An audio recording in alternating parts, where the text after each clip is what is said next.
ఈడ హనీమూన్ నడుస్తుంది. ఒక ముగ్గురు కార్పొరేటర్లకు మధు యాష్కి తోటి హనీమూన్ నడుస్తుంది. ఒకటి చంపాపేట కార్పొరేటర్, ఒకటి మన్సూరాబాద్ కార్పొరేటర్, ఒకటి హస్తినాపూర్ కార్పొరేటర్. అంటే వాళ్ళ పార్టీ కాబట్టి ఈ ముగ్గురు కార్పొరేటర్ ప్రస్తుతానికి హనీమూన్ నడుస్తుంది. నిన్న జరిగిన సంఘటన మీ అందరికీ తెలిసిందే.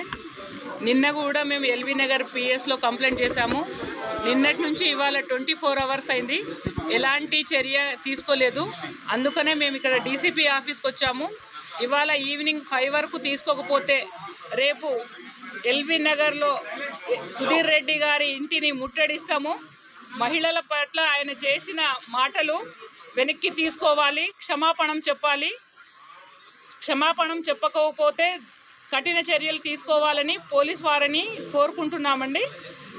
ఎందుకంటే నేను ఇవాళ గిరిజన మహిళ అనేది ఒక దళిత మహిళ, నాపైన జరిగిన మాటలకి అవమానంగా, అదే మీ వేరే క్యాస్ట్లో జరిగితే ఇలానే ఉండేదా, మరి దేనికి మరి పోలీస్ చర్య ఎందుకు తీసుకోవట్లేదు?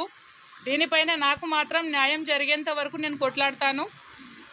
నాకు ఇవాళ సాయంత్రం వరకు ఆయనకు అరెస్ట్ చేయకపోతే నేను మాత్రం అంబేద్కర్ విగ్రహం దగ్గర మా మహిళా సోదరి మణులతోని నిరాహార దీక్ష విధిస్తానని చెప్తున్నానండి.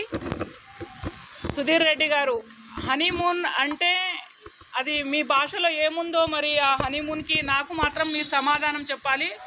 లేకుంటే మాత్రం మీకు మాత్రం చెప్పు దెబ్బలు మాత్రం కఠినంగానే, తప్పకుండానే చెప్పు దెబ్బలతోనే పడతాయి నీకు.